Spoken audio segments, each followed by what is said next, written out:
I hope everybody's well and fine. Nice box art with 5 great decal options. It's got to be worth buying the kit just for those. I'm not too sure what the content's going to be like. I've heard it's okay, but if you want a proper full review, I'm sure somebody else will have already covered that, and I don't want to be going over old ground.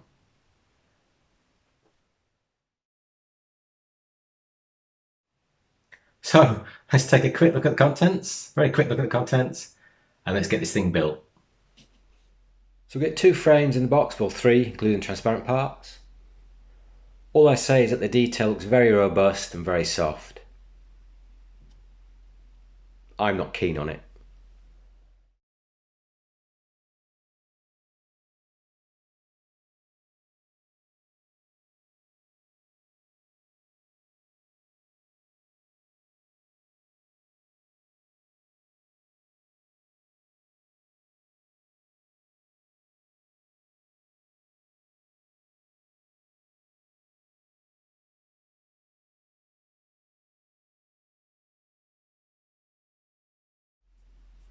The clear parts look beautiful.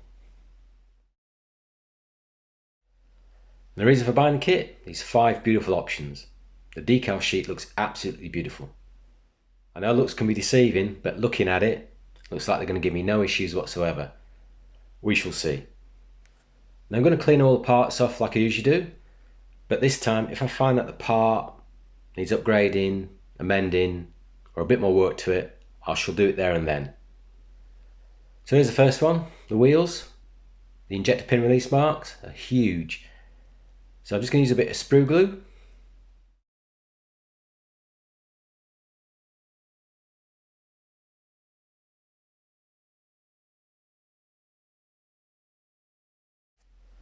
The fins on the fuel tanks look a bit toyish to me. So I'm going to cut them off, but before I do that, I'll transpose the shape onto some plastic card.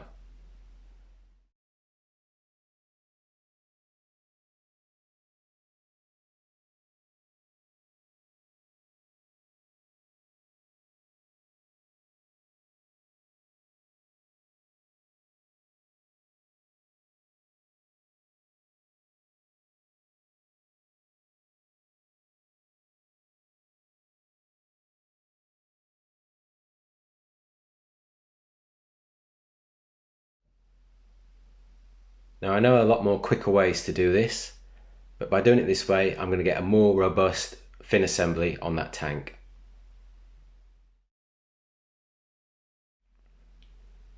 Just some little imperfections here, mould imperfections on the pod. So those pour intakes, 2 robust parts, and they're going to require a lot of work to make seamless. First thing I'm doing here is trying to make the internal wall seamless. In other words, try and create as little work as possible inside. So you can see here on the outside I've got quite a lip, but that's no problem, that's easy to sand, easy to get at. It never ends. The seat looks terrible. Looks slightly stretched, something odd about it. Now you can get resin replacements, and for what they cost, what, £5, £6? Choice is yours, but I'm going to see whether I can rescue it using bits of plastic card. If I can't, then I'll have to buy an upgrade.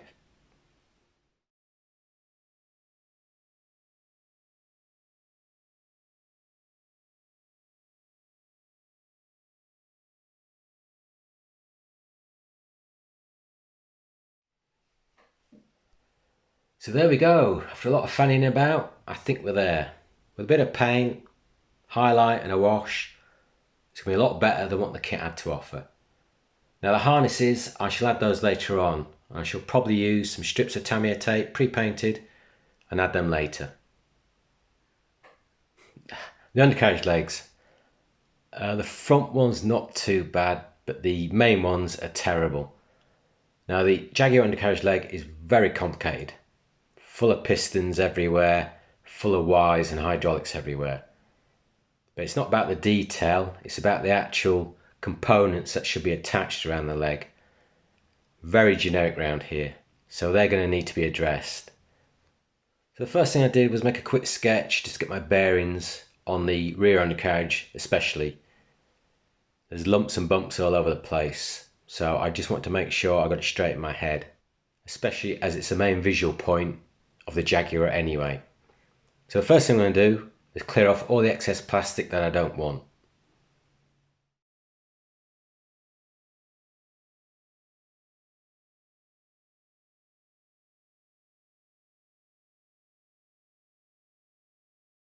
So the first thing I've done is use some plastic card and some sprue glue just to create some holding points for the pistons.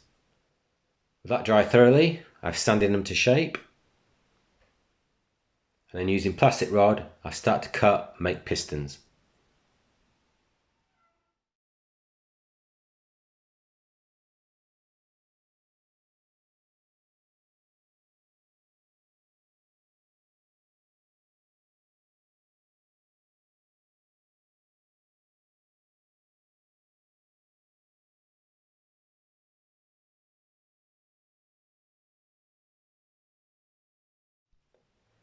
So the air brakes, hopefully a simple fix. On the inside of the air brake, there's a plate with 2 slots cut out. So using 2 very thin strips of plastic taped over each other, so I do this in one go, I've cut out the relevant holes. From those holes, I'll cut out the excess plastic, which will give me that internal plate. I also need to take off the excess raised bit on the kit's part. So the wing fences are far too chunky. You could use them as a template and create new ones, but an easier way, well I think an easier way, is just to sand all that excess plastic off.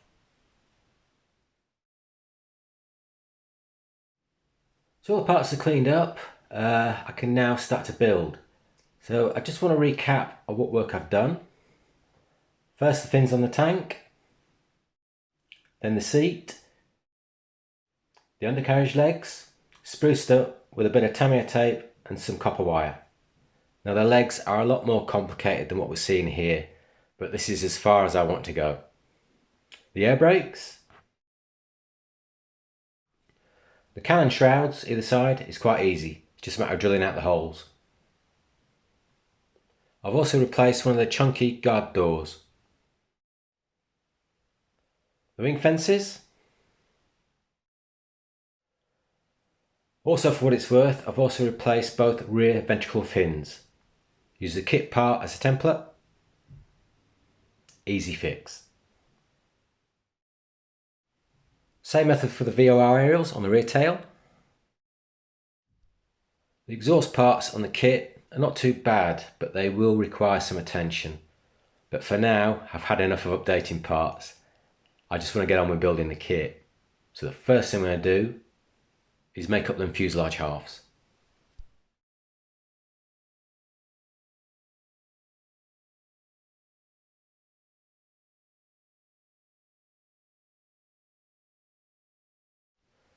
I noticed a little odd shape behind the cockpit area on the side of the fuselage, so I've just sanded that out.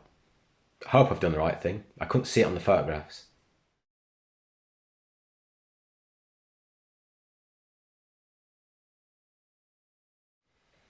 Now because of those open intakes, I'm going to paint the inside of the fuselage halves first.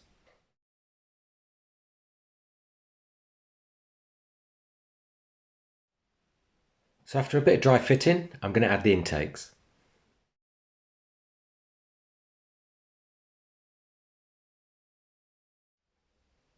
So I'm going to start on painting all the cockpit area, painted everything black, and then giving all the parts a highlight with Mr. Hobby's aluminium. Next I'm just picking out the details with Citadel paints. With all that dry, I've emphasised some of the detail using Tamiya's Panaline wash.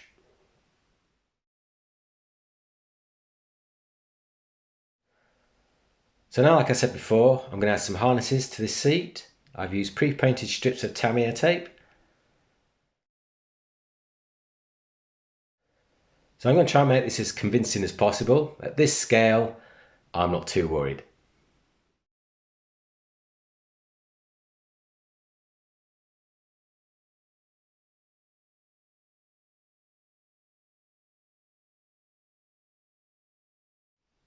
So I'm applying a chromite yellow, loosely speaking. This is a custom mix to all the undercarriage areas.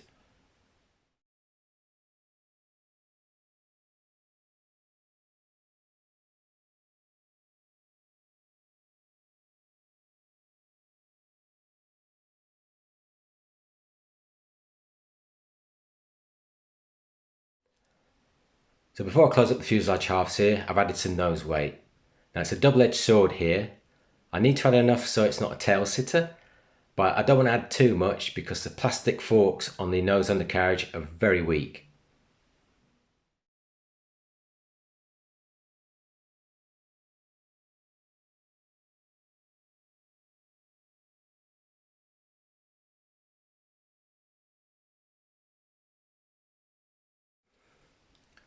So the fuselage halves are closed now, but the top of the rear bulkhead is a terrible fit, gaps everywhere. So a quick and easy fix, I've used some plastic card just to hide that fact. Now the pitot tube comes with a bit of the fuselage added to it. So I've cut it in two parts for the obvious reasons. If I put it on now, I'll end up breaking it off anyway. One thing I keep thinking about is the laser optics at the front of the nose here. I didn't know whether to paint them or cut them out and use some clear fix. I'm still dithering about that. Hum-ha. The tabs on this part required a lot of thinning down, just so I could get the surface to fit flush with the rest of the body.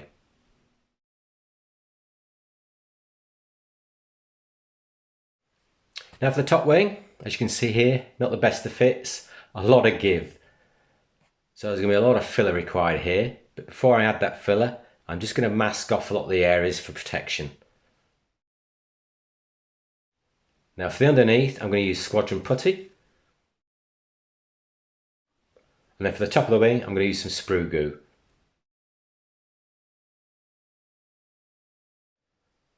After leaving all those fillers to set properly, a good couple of days, especially this sprue goo, I can peel all this tape off and start sanding this lot smooth.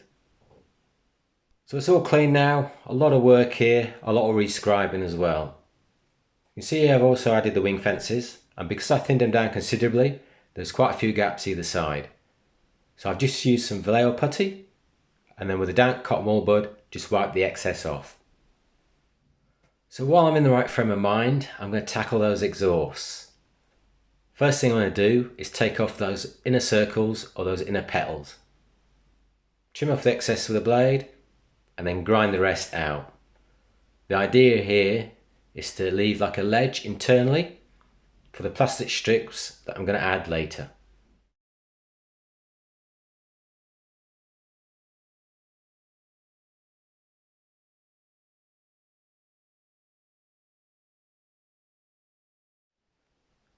So as you can see, I've jumped the gun here. You can see I've laid my first row of petals and they're all seating on that ledge inside. You can see where I've also left a slight gap all the way around. Next I'm going to add the second layer of petals, this time over those gaps.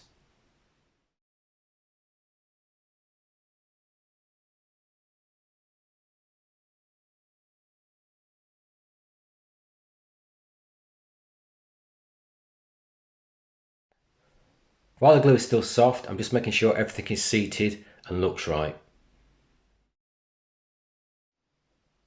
So with the glue all set solid, you can see on the left hand side where I've sanded down those petals flush.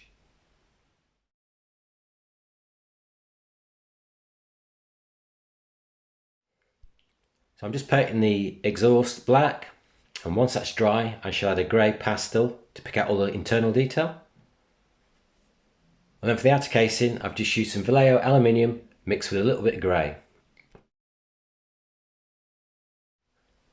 Last thing I'm going to do here is just use some streaks of oil and then blend these in. Now the undercarriage, I've just used a little bit of blue added to this grey.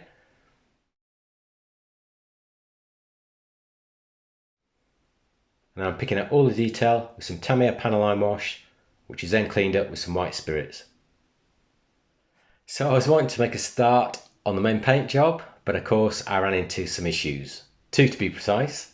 The first one is that the hood or the rear canopy doesn't fit properly. There are slight gaps, no biggie, I'll just have to have the canopy in the open position. The second one was when I was applying the black for the interior framework, I noticed some quite hard edges or ledges either side of the front windscreen. So I've decided to take those edges off with a brand new sharp scalpel blade. I've bitten the bullet and decided to add some glazing to that front nose. So I've cut the excess plastic out and using an old wingtip navigation light, glued it in position. I've let that set properly. I'm just going to trim the excess plastic off and then sand the rest to shape. So I definitely am ready to paint my final colours. There's 4 of them. White, red, grey and green. Dark grey or dark green. Grey and green. So I'm going to apply the white first, then the red, then the grey and then the green. Now it's essential if you're ever painting white, red or yellow that the area is clean, i.e. there's no different shades, bits of filler, bits of colour paint here. It's all one shade and the lighter the better.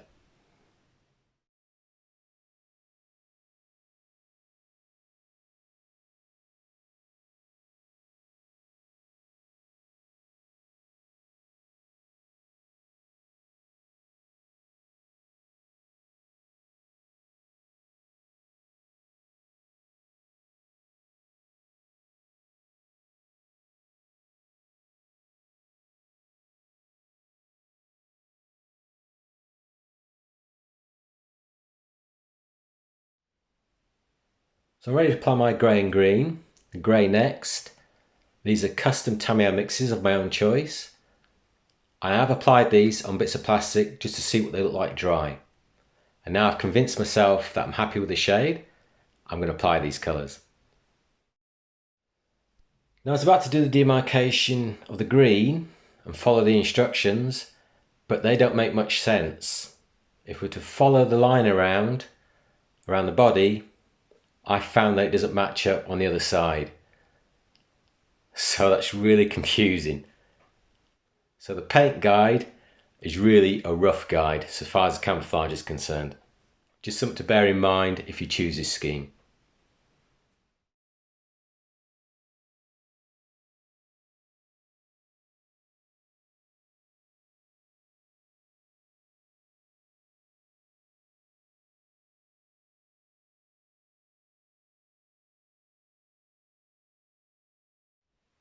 So I've applied all my 4 colours and I'm just going to go across the surface now, pick out certain panels and use the custom green and grey mix that I've made and apply them by brush just on certain panels.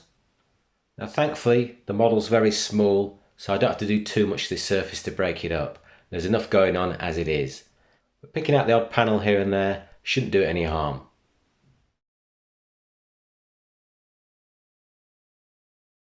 So I need to apply like a sandy colour to this recce pod. And once again I've made a custom mix, deck tan, yellow, red and white. So I'm going to apply quite a few coats of this colour and it is essential that this paint is left to dry thoroughly.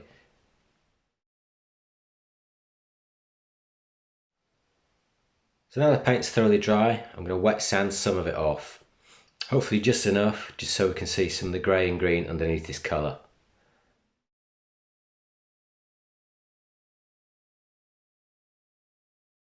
So the last thing I need to do now is the rear tail panels around the exhaust. The demarcation line on the kit looks slightly wrong, so I've used Tamiya tape to create my own. First colour I'm going to apply is not metallic but a very light grey.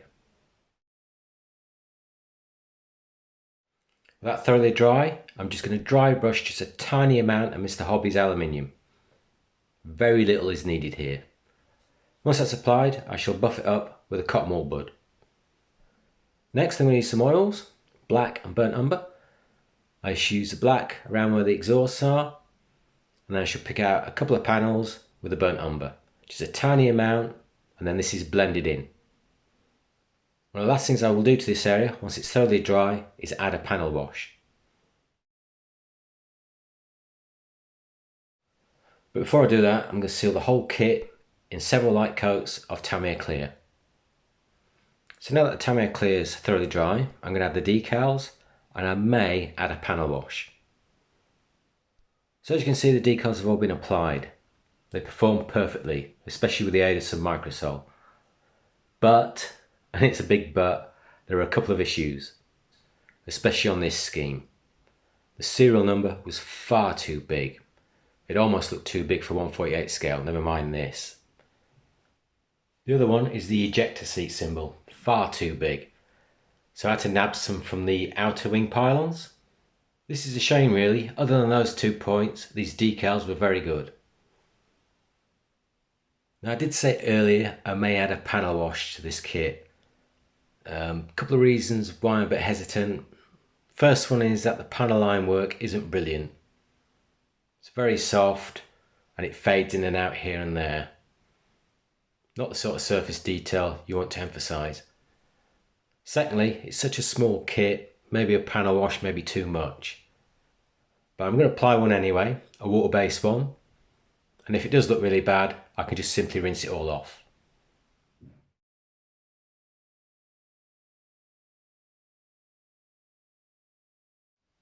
So my final application, I'm going to be using this stuff. I find it gives me a really nice finish. Now it is a bit tricky to use and it does take a lot longer to dry. But until I find something better, I'll continue using it. So I'm going to apply several light coats, put it all to one side for a few days before I start the final assembly.